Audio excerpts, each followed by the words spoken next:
दोस्तों, मैं हूँ विद्यासागर। आप सभी का मेरे लाइरिक्स चैनल में स्वागत है। ये वीडियो मैं आपको जो 3 arbitration award JCM arbitration award के केसेस है उसके बारे में जानकारी देने के लिए बना रहा हूँ।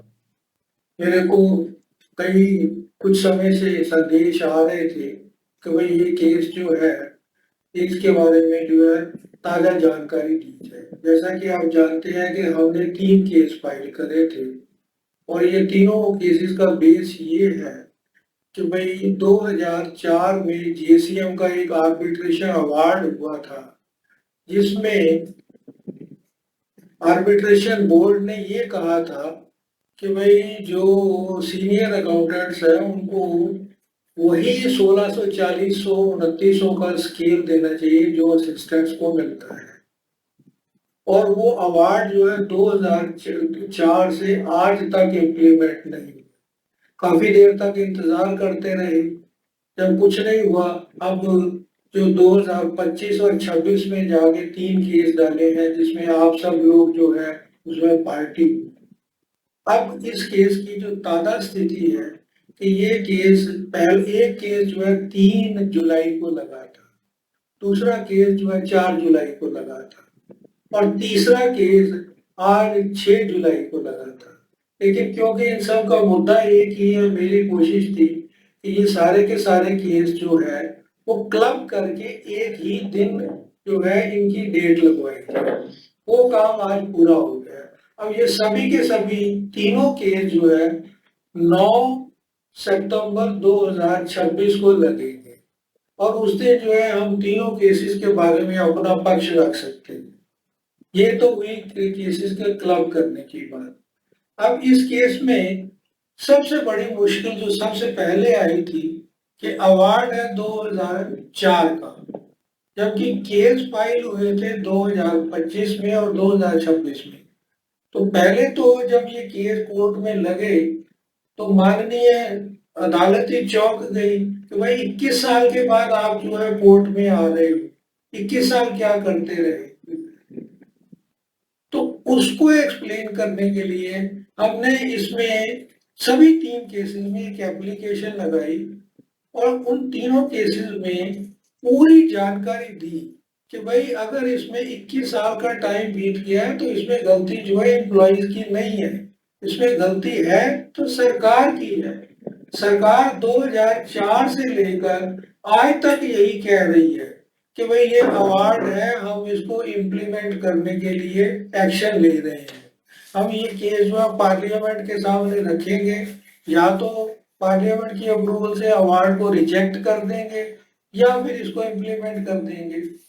इसके बीच में जो भी हमारी एसोसिएशंस थी उनके साथ जो है सरकार की बातचीत होती रही। कभी वो उनको ऑफर करते थे कि ठीक है अवार्ड तो 2004 का ही है लेकिन हम एरियर जो है 196 से देंगे। कभी सरकार ने ये भी कहा कि हम जो है वो एरियर जो है 1/1/2016 से देंगे। और हमारी एसोसिएशन ने किसी हद तक फ्लेक्सिबिलिटी दिखाई और सरकार की बात मान भी ली कि ठीक है आप अवार्ड इम्प्लीमेंट कर दीजिए, इससे बहुत सारे लोगों को फायदा होगा, जो वर्किंग है उनको भी फायदा होगा और जो रिटायर्ड है उनकी पेंशन में भी फायदा होगा, तो आप इसको इम्प्लीमेंट कर दीजिए। लेकिन सरकार ने ना तो इसको जो है इम्प्लीमेंट करा अवार्ड, ना ही एरियर 1/96 से बात की बात मानी, ना ही एरियर की बात 2016 से बोली। और इस तरह से काफी देर इंतजार करते करते जो है 2025 में 2 केस डाले गए थे और फिर उसके बाद तीसरा केस जो है 2026 में डाला गया। ये सब चीजें जो हमने कोर्ट में एप्लीकेशन लगाई है डिले एक्सप्लेन करने के लिए, उसमें ये सब चीजें लिखी हुई है। दूसरी ये चीज है कि 2023 में भले ही अवार्ड 2004 का है, लेकिन 2023 में मिनिस्ट्री ऑफ फाइनेंस ने अपना ही एक सर्कुलर इशू करा था। उन्होंने सर्कुलर इशू करा था और जितनी भी अकाउंट्स ऑर्गेनाइजेशन थी उनसे सबसे डेटा मंगवाया था कि भाई इसकी फाइनेंशियल इम्प्लीकेशन क्या थे। ये सर्कुलर जो है सिविल अकाउंट्स को भी आया था, डिफेंस अकाउंट्स को भी गया था, रेलवे अकाउंट्स को भी गया था कि बताइए भाई इस केस की फाइनेंशियल इम्प्लीकेशंस क्या है, ताकि हम ये डिसाइड कर सकें कि भाई ये अवार्ड को हमने इम्प्लीमेंट करना है या हम इसको पार्लियामेंट की अप्रूवल से रिजेक्ट करेंगे। 2023 में जो है हमारे जो सिविल अकाउंट्स एम्प्लॉइज की एसोसिएशन है, उन्होंने 2023 में 24 में जो है वो सीजीए के साथ कॉरेस्पॉन्डेंस भी करी और उन्होंने बताया कि भाई फाइनेंशियल इम्प्लीकेशन तो आपके पास पहले ही आपके पास है। और यहाँ तक कि सरकार ने, सीजीए ने मिनिस्ट्री ऑफ फाइनेंस को इसका डेटा भी दे दिया है कि भाई अगर ये अवार्ड इम्प्लीमेंट होता है तो इसकी फाइनेंशियल इम्प्लीकेशन इतने करोड़ की है, उसके बावजूद भी कुछ नहीं हुआ है।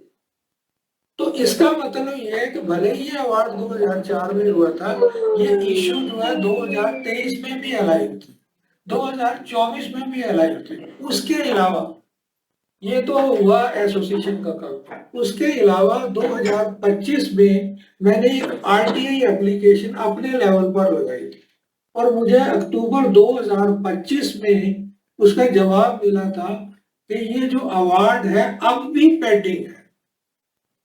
अगर सरकार खुद ही मानती है कि भाई अवार्ड पेंडिंग है तो ये नहीं कह सकते कि अवार्ड एक डेड इशू है, हम कोई पुरानी या एक डेड इशू या एक स्टेल इशू रेज कर रहे हैं।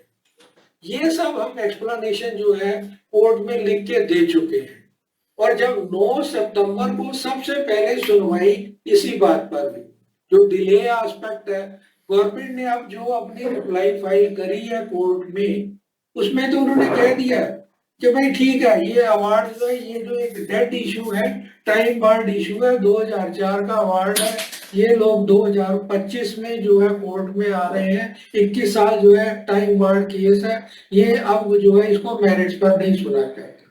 लेकिन हमारा जवाब वो यही है कि 2023 में तो हम खुद आपने सर्कुलर इशू करे थे जिसमें आपने फाइनेंशियल इम्प्लीकेशंस ली थी और 2025 में आपने आरटीआई की रिप्लाई में भी कह दिया कि हाँ ये अवार्ड जो पेंडिंग है। अब ये डेड इशू या स्टेल इशू कैसे हो सकती है, ये हमारी जो है। उसके अलावा जो कुछ भी है उस पर जो है अपनी तरफ से पूरी कोशिश की जाएगी कि 9 सितंबर को माननीय न्याय स्टेट को हम ये सेटिस्फाई कर सकें कि ये टाइम बार्ड केस नहीं है। इसके अलावा एक इशू जो है वो और पैदा हो गया था कि मुझे कोर्ट ने पूछा था कि भाई देखो ऐसे हम लोग तो कैट की जुरिस्डिक्शन तो ज्यादातर यही आता है, प्रमोशन, इंक्रीमेंट, पे स्केल वगैरह, लेकिन ये तो एक नया ही इशू है कि जैसे implementation of the award of board of arbitration, ऐसा शायद पहले ऐसा कोई केस नहीं है। लेकिन ये बात भी ठीक नहीं है। मेरे पास केस लॉ है, सुप्रीम कोर्ट का केस लॉ है, हाई कोर्ट का केस लॉ है, कैट का केस लॉ है, इसके ऊपर कह सकते हैं कि कोर्ट ने ये बोर्ड ऑफ आर्बिट्रेशन के अवार्ड के केस पहले भी सुना है, तो माननीय कैट की ज्यूरिस्डिक्शन आती है। ये भी मुद्दा जो है वो उठेगा उस दिन 9 सितंबर। तो ये तो हो गया जो एक ज्यूरिस्डिक्शनल पॉइंट है या प्रिलिमिनरी इश्यूज है।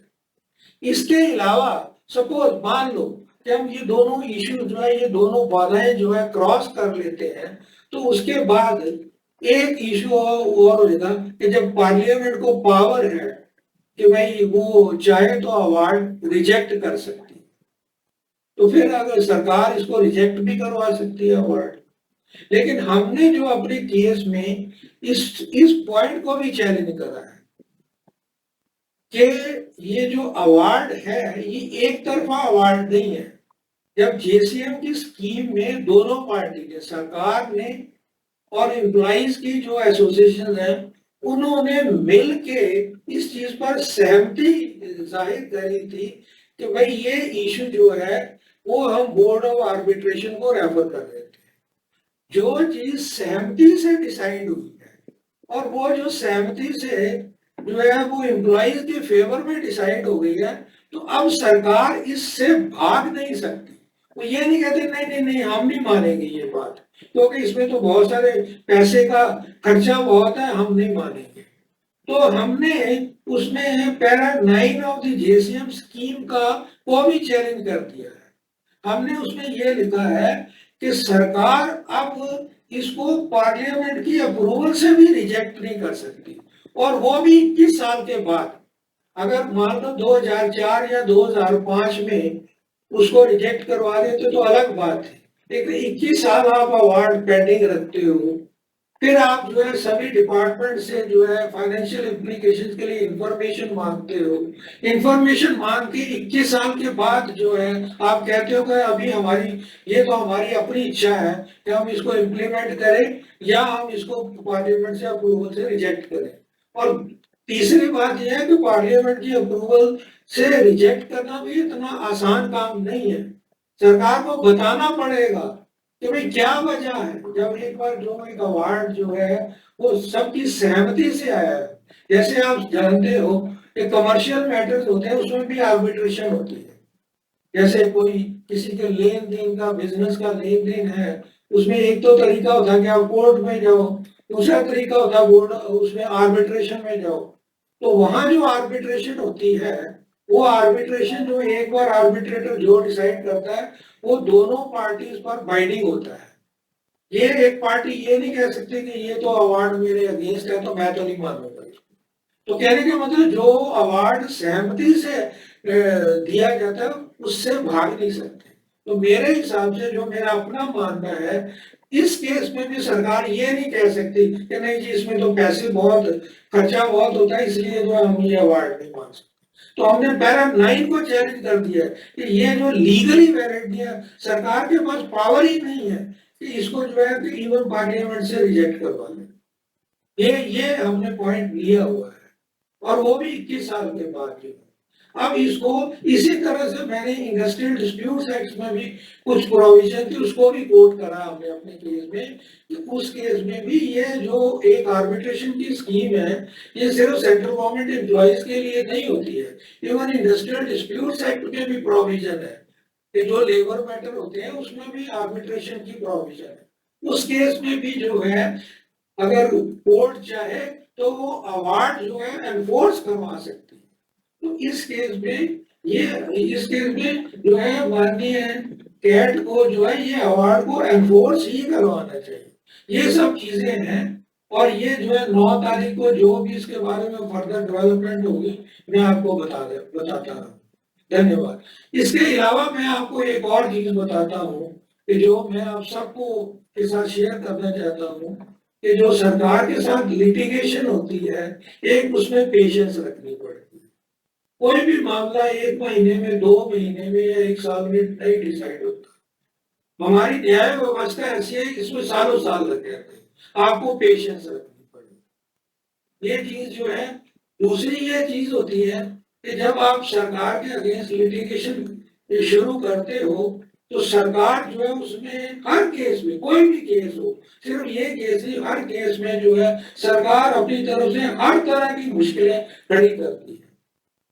और क्योंकि उसमें सरकार एक चीज जानती है कि एम्प्लॉइज जो होते हैं वो कुछ देर के लिए तो किसी केस में इंटरेस्ट लेते हैं और उसके बाद फिर उनका इंटरेस्ट कम हो जाता है, फिर जो केस की कार्रवाई नहीं होती तो सरकार जो है ऑटोमेटिकली बाय डिफॉल्ट ही केस जीत जाती है।